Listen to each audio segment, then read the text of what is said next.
Hello students, আশা করি সবাই ভালো আছো। আজ আমি আবার তোমাদের সামনে উপস্থিত হয়েছি আমাদের দ্বিতীয় একক অভিক্ষার প্রথম যে প্রবন্ধ কার দৌড় কদ্দূর তার শেষ অংশটুকুনি আলোচনা করবার জন্য।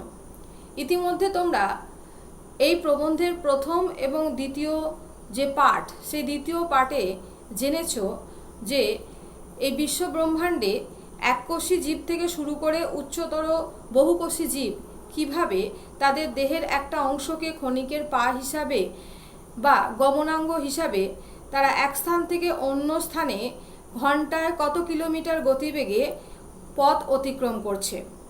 আজকে যে অংশটা আমরা আলোচনা করব সেই অংশে আমরা দেখব যে এই জীবজগতের সবথেকে উচ্চতর জীব অর্থাৎ মানুষ, সেই মানুষ কিভাবে এক প্রান্ত থেকে অন্য প্রান্তে পাড়ি দিচ্ছে তার গমনাঙ্গকে শুধুমাত্র কাজে লাগিয়ে নয়, তার শরীরের বা দেহের মধ্যে যে মন রয়েছে সেই মনকে কাজে লাগিয়ে। তারই একটা বিশদ বিবরণ লেখক আমাদের এই অংশের মধ্যে তুলে ধরেছেন।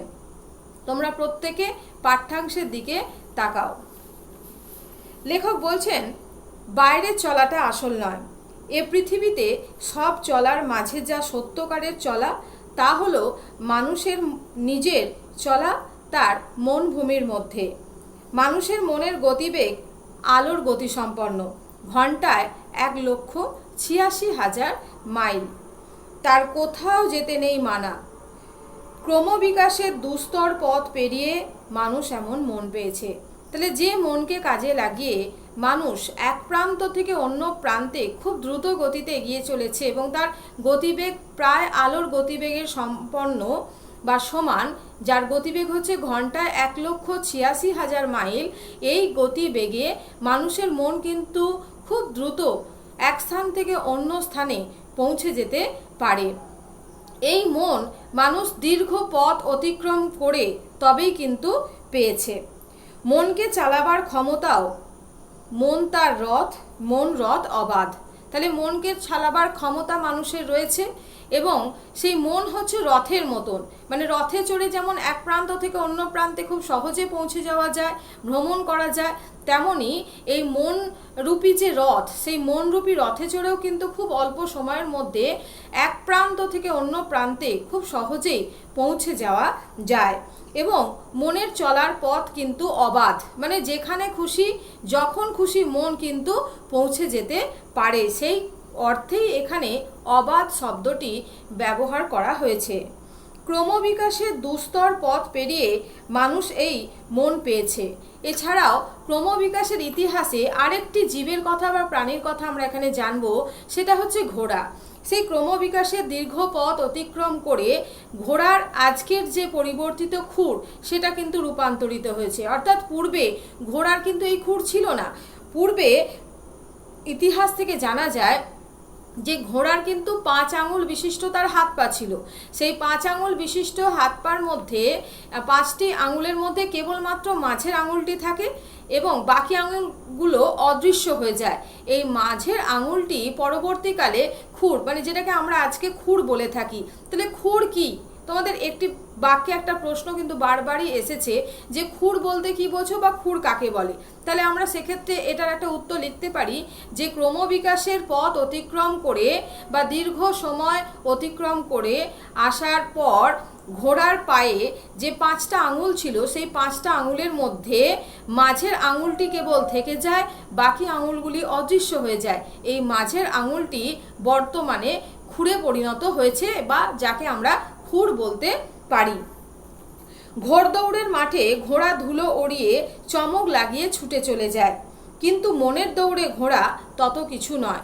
ঘোড়দৌড়ের মাঠে বলতে আমরা আগেই পড়েছি যে আমরা রেসিং হর্সের কথা পড়েছি বা তোমরা রেস হর্সের কথা পড়েছো আগেই, যে দৌড়বাজ যে ঘোড়া, সেই দৌড়বাজ ঘোড়া কিন্তু খুব দ্রুত এই খুরের সাহায্যে এক প্রান্ত থেকে অন্য প্রান্তে কিন্তু দ্রুত গতিতে এগিয়ে যেতে পারে। তবে এই ঘোড়ার খুরকে কাজে লাগিয়ে ঘোড়া যতটা দ্রুত গতিতে এগিয়ে চলে যেতে পারে, মানুষের মন কিন্তু তার থেকেও বেশি দ্রুত গতিশীল। অর্থাৎ মানুষ তার মনকে কাজে লাগিয়ে এই ঘোড়ার যে খুর তার থেকেও বেশি দ্রুত এক স্থান থেকে অন্য স্থানে পৌঁছে যেতে পারে। সেক্ষেত্রে মানুষের মনের কাছে কিন্তু ঘোড়ার এই দৌড়ে যাওয়াটা বা দ্রুত যাওয়াটা ততটা কিছু নয়। ঘোড়দৌড়ের মাঠে ঘোড়া যেমন ছুটে এগিয়ে যায় এবং এই ঘোড়া কিন্তু সেক্ষেত্রে প্রথম স্থানাধিকারী হয় যে খুব জোরে বা দৌড়ে যেতে পারে, তেমনি মনের দৌড়ে মানে জীবজগতে যে সমস্ত প্রাণীরা রয়েছে তাদের মধ্যে সবথেকে দ্রুতশালী মন কিন্তু মানুষের শরীরের মধ্যে রয়েছে এবং সেই হচ্ছে চ্যাম্পিয়ন। এই মনকে সঙ্গে নিয়ে মানুষ যুগে যুগে কালে কালে পদচালনা করেছে দিকে দিকে। এরকমই কিছু মহান মানুষের কথা বা ব্যক্তির কথা আমরা এখানে লেখক আমাদের সামনে উপস্থাপন করছেন, যারা কিন্তু এই মনকে নিজের জানার যে ইচ্ছে, জানার যে আগ্রহ তাকে কাজে লাগিয়ে এক প্রান্ত থেকে দেশের এক প্রান্ত থেকে অন্য প্রান্তে বা একটা দেশ থেকে অন্য দেশে কিন্তু খুব দ্রুত পাড়ি জমিয়েছেন। এরকমই একজন মানুষ হচ্ছেন হিউয়েন সাং, যিনি হচ্ছেন একজন চীনা পর্যটক। এই হিউয়েন সাং যখন ভারতবর্ষে আসেন তখন ভারতবর্ষে হর্ষবর্ধনের রাজত্বকাল চলছে। তিনি ভারতবর্ষে আসেন এবং ভারতবর্ষ ভ্রমণ করেন। দীর্ঘ সময় ভারতবর্ষে তিনি অতিবাহিত করার পর যখন তিনি তার দেশে ফিরে যান, সেখানে গিয়ে ভারতবর্ষের সম্পর্কে তিনি একটি ভ্রমণ বৃত্তান্ত লেখেন, যে ভ্রমণ বৃত্তান্তটি আমাদের তৎকালীন ভারতবর্ষের যে সামাজিক, অর্থনৈতিক, রাজনৈতিক এবং ধর্মীয় বিষয় সম্পর্কে আমাদের অনেক কিছু তথ্যকে দেয়। তাহলে এই হিউয়েন সাং, যিনি তার মনকে শুধুমাত্র কাজে লাগিয়ে সুদূর ভারতবর্ষ পাড়ি দেন এবং ভারতবর্ষে এসে তিনি দীর্ঘ সময় অতিবাহিত করে তিনি তার নিজের দেশে গিয়ে এই ভ্রমণ বৃত্তান্ত রচনা করেন, যা থেকে আমরা সেই সময়ের ইতিহাস জানতে পারি। তাহলে এরকম মানুষ যারা কিন্তু দিকে দিকে ছড়িয়ে পড়েছেন শুধুমাত্র কেবল তার মনকে ভর করে বা মনকে কেন্দ্র করে। এরকম আরও একজন মানুষের কথা আমরা জানবো, তিনি হচ্ছেন শ্রীগান দীপঙ্কর, যিনি বাংলাদেশের বজ্রযোগিনী গ্রামে জন্মগ্রহণ করেছিলেন। খুব শৈশবকাল থেকেই এই শ্রীগান অতীশ দীপঙ্কর, যিনি বৌদ্ধ ধর্মের প্রতি আকৃষ্ট হয়েছিলেন এবং তার আকর্ষণ বৌদ্ধ ধর্মের প্রতি এতটাই প্রবল ছিল যে মাত্র 19 বছর বয়সে তিনি কিন্তু বৌদ্ধ ধর্ম বিষয়ক বেশ কিছু শাস্ত্র পাঠ করে ফেলেন বা পুঁথি পাঠ করে ফেলেন এবং পরবর্তীকালে বিহারের অদন্তপুরীর যে পাঠশালা, সেখান থেকে তিনি তার বৌদ্ধ ধর্ম বিষয়ের দীক্ষা শিলরক্ষিতের কাছে গ্রহণ করেন এবং আরও পরে তিনি যে তিব্বতের রাজা বা তিব্বতের মহারাজার কাছ থেকে আমন্ত্রণ পেয়ে তিব্বতে যান এবং বৌদ্ধ ধর্ম প্রচার করেন। এই শ্রীজ্ঞান এবং অতীশ সেটা হচ্ছে তার উপাধি। তার আসল নাম হচ্ছে আদিনাথ চন্দ্রগর্ভ। তাহলে শ্রীজ্ঞান অতীশ দীপঙ্কর, যিনি সুদূর ভারতবর্ষ থেকে পাড়ি জমালেন কোথায়? তিব্বত, এবং সেখানে গিয়ে তিনি বৌদ্ধ ধর্মের প্রসার ঘটাচ্ছেন। এরকম আরও একজনের কথা লেখক আমাদের বলছেন, তিনি হচ্ছেন ভাস্কো ডা গামা। তোমরা ইতিমধ্যে ইতিহাসে ভাস্কো ডা গামার কথা পড়েছো, যিনি ছিলেন একজন পর্তুগিজ নাবিক। শুধুমাত্র তার মনের কৌতূহল, অজানাকে জানবার ইচ্ছে তার কাছে এতটাই প্রবল ছিল যে সুদূর ইউরোপ থেকে তিনি পাড়ি দিলেন এবং ভারতবর্ষে আসার যে পথ, সেই ভারতবর্ষে আসার পথ তিনি আবিষ্কার করলেন 1498 খ্রিস্টাব্দে। তিনি ভারতের কালিকট যে বন্দর, সেই কালিকট বন্দরে এসে উপস্থিত হয়েছিলেন। আরও পরে লেখক আমাদেরকে বলছেন যে কলম্বাস, তিনি তার দুর্জয় মনকে সঙ্গে নিয়ে নতুন পৃথিবী আবিষ্কার করেছেন। তাহলে কলম্বাস হচ্ছেন একজন ইতালি নাবিক, যিনিও কিন্তু তার মনকে কাজে লাগিয়ে বা মনের ডাকে সাড়া দিয়ে এক প্রান্ত থেকে অন্য প্রান্তে পৌঁছে যান এবং যে আমেরিকা দেশের কথা আমরা জানি, সেই আমেরিকা দেশ তিনি 1492 খ্রিস্টাব্দে আবিষ্কার করে ফেলেন। শঙ্করাচার্য, যিনি পদব্রজ শব্দের অর্থ কি? পদব্রজ শব্দের অর্থ হচ্ছে পায়ে হেঁটে, যিনি পদব্রজে সারা ভারতবর্ষের দিকে দিকে গেছেন ভারতবর্ষকে আবিষ্কার করবেন বলে। তাহলে এই শঙ্করাচার্য, যিনি জন্মগ্রহণ করেছিলেন কেরলে এবং পরবর্তীকালে বৌদ্ধ ধর্মের প্রতি আকৃষ্ট হয়ে তিনি ভারতবর্ষের একেবারে উত্তর থেকে দক্ষিণ, পূর্ব থেকে পশ্চিম প্রতিটা প্রান্ত তিনি ঘুরে বেরিয়েছেন এবং বৌদ্ধ ধর্মের প্রসার ঘটিয়েছেন এবং এই 4টি প্রান্তে তিনি কিন্তু মঠ তৈরি করেছেন। তাহলে একে একে আমরা দেখতে পাচ্ছি যে বিভিন্ন মানুষ অতীতে তারা কিন্তু কেবলমাত্র তাদের মনকে কাজে লাগিয়ে মনের যে কৌতূহল, সেই কৌতূহলকে, অজানাকে জানবার ইচ্ছেটাকে প্রকট করে দেশের এক প্রান্ত থেকে বা একটা ভিন্ন দেশ থেকে অপর একটি ভিন্ন দেশে তারা কিন্তু পাড়ি দিয়েছেন। সবচেয়ে মজার ব্যাপার এই যে মানুষ এখন শুধু নিজে চলেই ক্ষান্ত নয়, মানে মানুষ, এটাই মজার ব্যাপার যে আমরা এতক্ষণ পর্যন্ত যে সমস্ত মানুষদের কথা বললাম তারা যে শুধুমাত্র অজানাকে জানবার বা কৌতূহলকে নিবারণ করবার জন্য এক প্রান্ত থেকে অন্য প্রান্ত গেছেন এমনটা নয়, তারা সেটাকেও মানে তাদের স্তব্ধ হননি বা সেখানেই তারা থেমে যাননি। তারা পরবর্তীকালে দেখা যাচ্ছে যে তারা আরও কিছুকে তাদের মতন করে এগিয়ে চলবার মতন তৈরি করছেন। কীরকম?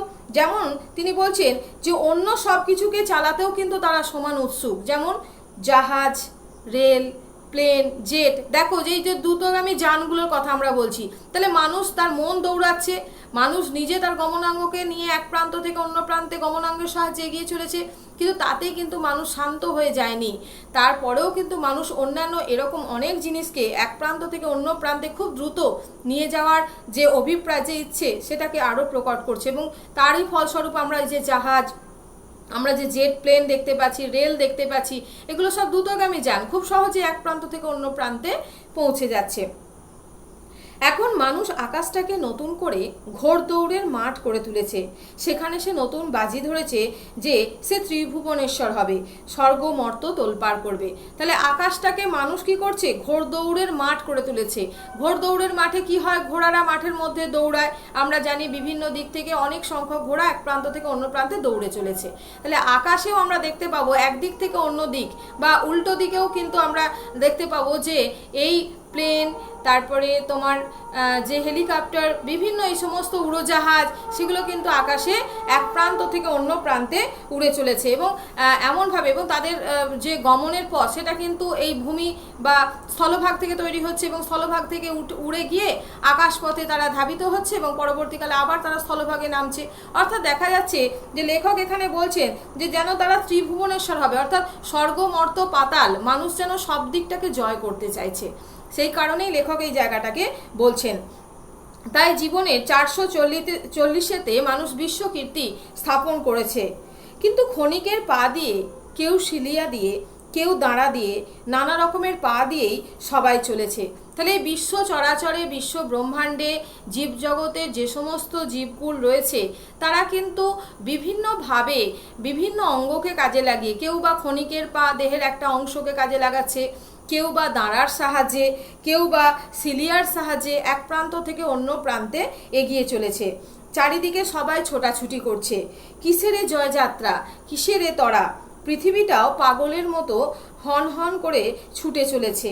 পৃথিবীটাকে আমি একবার শুধিয়েছিলাম, তোমার কেন চলবার জন্য এত দায়? এ যাত্রা তোমার থামাও। সূর্যি তো কারোর পিছু পিছু ধাওয়া করছে না, তুমি কেন এত তাড়াতাড়ি করছো? তাহলে লেখক বলছেন যে শুধুমাত্র জীবকুল নয়, শুধুমাত্র মানুষ নয়, মানুষের সৃষ্ট শুধুমাত্র যান নয়, সমগ্র পৃথিবী কিন্তু হনহন করে এক প্রান্ত থেকে অন্য প্রান্তে এগিয়ে চলেছে। তাহলে তোমরা ভূগোলে ইতিমধ্যে জেনেছো যে সূর্যকে কেন্দ্র করে পৃথিবী সহ অন্যান্য গ্রহ এবং উপগ্রহরা সূর্যের চারিপাশে নিজের কক্ষপথে আবর্তিত হচ্ছে। তাহলে পৃথিবী কিন্তু স্থির নেই, মানে শুধু জীবজগতের প্রাণীরা নয়, পৃথিবীও তার নিজের অক্ষের ওপর নির্দিষ্ট কক্ষপথে সূর্যকে কেন্দ্র করে ঘুরে চলেছে। তো পৃথিবীর এই ঘূর্ণায়মান অবস্থা দেখে লেখকের মনে একটা প্রশ্ন জেগেছে। তাই লেখক বলছেন, পৃথিবীটাকে আমি একবার শুধিয়েছিলাম বলতে এখানে জিজ্ঞাসা করেছিলাম বা তার কাছে জানতে চেয়েছিলাম যে তোমার কেন চলবার জন্য এত দায়? এ যাত্রা তোমার থামাও। মানে পৃথিবীর তো চলবার প্রয়োজন নেই, পৃথিবী এগোলেও তো হবে, পৃথিবী থেমে থাকলেও তো হবে। সূর্য তো কখনো এগিয়ে চলে না বা সূর্য তো এইভাবে ঘুরছে না, সে তো থেমে রয়েছে। তাহলে পৃথিবীর কি প্রয়োজন পড়েছে যে সে এইভাবে ক্রমশ আবর্তিত হয়ে চলেছে তার নির্দিষ্ট কক্ষপথে? তুমি কেন এত তাড়াতাড়ি করছো? অর্থাৎ পৃথিবীকে উদ্দেশ্য করে লেখক কিন্তু এই প্রশ্নগুলো করছেন, মানে তোমার এত তাড়াতাড়ি কিসের, বা তুমি কেন এইভাবে তোমার কক্ষপথে এইভাবে আবর্তিত হয়ে চলেছো বা ঘুরে চলেছো? তার উত্তরে পৃথিবী কি জানিয়েছিল জানেন? তার দক্ষিণ হাওয়ার ভিতর দিয়ে সে আমার কানে কানে বলেছিল, থামা মানে জীবনের শেষ, যতদিন আছো ততদিন চলো, দাঁড়িও না, শাশ্বত সত্যের দিকে যাওয়ার গতি বন্ধ করো না, চড়ুই বেতি। তাহলে লেখকের মনে পৃথিবীর চলাকে কেন্দ্র করে যে প্রশ্ন জেগেছিল তার উত্তর কিন্তু পৃথিবী লেখককে জানিয়েছিলেন দক্ষিণ হাওয়ার মধ্যে দিয়ে। দক্ষিণ যে বাতাস, দক্ষিণা যে মৃদুমন্দ বাতাস, সেই বাতাসের মধ্য দিয়ে পৃথিবী লেখককে জানালেন যে থামা মানেই হচ্ছে জীবনের শেষ, অর্থাৎ জীবন মানেই হচ্ছে চলে যাওয়া, জীবন মানেই হচ্ছে চলা, যার একটা গতি থাকবে। আর থেমে যাওয়া মানেই কিন্তু সেখানে সব কিছু শেষ হয়ে যাওয়া। সেই উত্তর কিন্তু পৃথিবীর কাছ থেকে লেখক পেলেন এবং তিনি আরও জানলেন যে পৃথিবীর কাছ থেকে যে যতদিন আছো ততদিন চলো, দাঁড়িও না। অর্থাৎ জীবনে চলার পথে যদি বাধা আসে, কোনো সমস্যা আসে, সংকটময় অবস্থা আসে, তাহলে সেখানে বা সেটাকে ভয় পেয়ে ভীত হয়ে থেমে যাওয়াটাকে এখানে পৃথিবী বার্তা দিচ্ছেন যে সেখানে শেষ হয়ে যাওয়া, অর্থাৎ এগিয়ে যেতে হবে, সেই সমস্ত কিছুকে অতিক্রম করতে হবে। তাই পৃথিবী উত্তর দিচ্ছেন যে শাশ্বত সত্যের দিকে যাওয়ার গতি বন্ধ করো না। শাশ্বত সত্য মানে যা চিরন্তন সত্য, শাশ্বত শব্দের অর্থ হচ্ছে চিরন্তন, যা চিরন্তন সত্য, সেই চিরন্তন সত্যের পথে সকলেরই এগিয়ে যাওয়া উচিত। কারণ থেমে যাওয়া মানেই কিন্তু রুদ্ধ হয়ে যাওয়া, থেমে যাওয়া মানেই হচ্ছে সব কিছু শেষ হয়ে যাওয়া। গতিশীল অবস্থাতেই সকলের বা সব কিছুরই থাকা প্রয়োজন, কারণ তার মধ্যেই রয়েছে জীবনের আসল যে স্বাদ, সেই স্বাদ। সেই কারণেই একেবারে শেষে আমরা দেখতে পাচ্ছি যে লেখক বলছেন চড়ুই বেতি। এই চড়ুই বেতি শব্দের অর্থ কি? চড়ুই বেতি শব্দের অর্থ হচ্ছে এগিয়ে যাওয়া। তাহলে এই যে অংশটা আমরা পড়লাম, এখানে আমরা কি জানতে পাচ্ছি যে একেবারে ক্ষুদ্রাতি ক্ষুদ্র জীব, এককোষী প্রাণী থেকে শুরু করে উচ্চতর বহুকোষী জীব এবং সবচেয়ে উচ্চতর বুদ্ধিমান যে জীব প্রাণী এবং আরও পরিশেষে যে জীবজগৎ পৃথিবীকে কেন্দ্র করে গড়ে উঠেছে, সেই পৃথিবীও কিন্তু গতিশীল এবং গতিময়। তাহলে সব কিছুর মধ্যেই রয়েছে গতিশীলতা, সব কিছুর মধ্যেই রয়েছে একটা গতিময়তা। তাই এগিয়ে চলা হচ্ছে জীবন, থেমে যাওয়া মানেই হচ্ছে শেষ। এই বার্তায় লেখক এই অংশের মধ্যে আমাদের উপস্থাপন করেছেন। আমরা পাঠ্যাংশটা এখানেই আলোচনা শেষ করলাম। আশা করি তোমরা বুঝতে পেরেছো। যতগুলো প্রশ্ন বা যে শব্দার্থগুলো আমি আলোচনা করেছি সেগুলো মনে রাখবে, সেগুলো পড়বে বারবার। আর যদি সম্ভব হয় অনুশীলনীতে যে প্রশ্নগুলো দেওয়া রয়েছে সেই অনুশীলনীর প্রশ্নগুলো তোমরা খাতায় উত্তরগুলো করে রাখবে, ব্যাকরণ ভিত্তিক প্রশ্ন বাদ দিয়ে। পরবর্তী ক্লাসে আমি পরবর্তী যে তোমাদের অংশ রয়েছে, একটা কবিতা আছে, সেই কবিতা নিয়ে আমরা আলোচনা করব। ভালো থাকবে।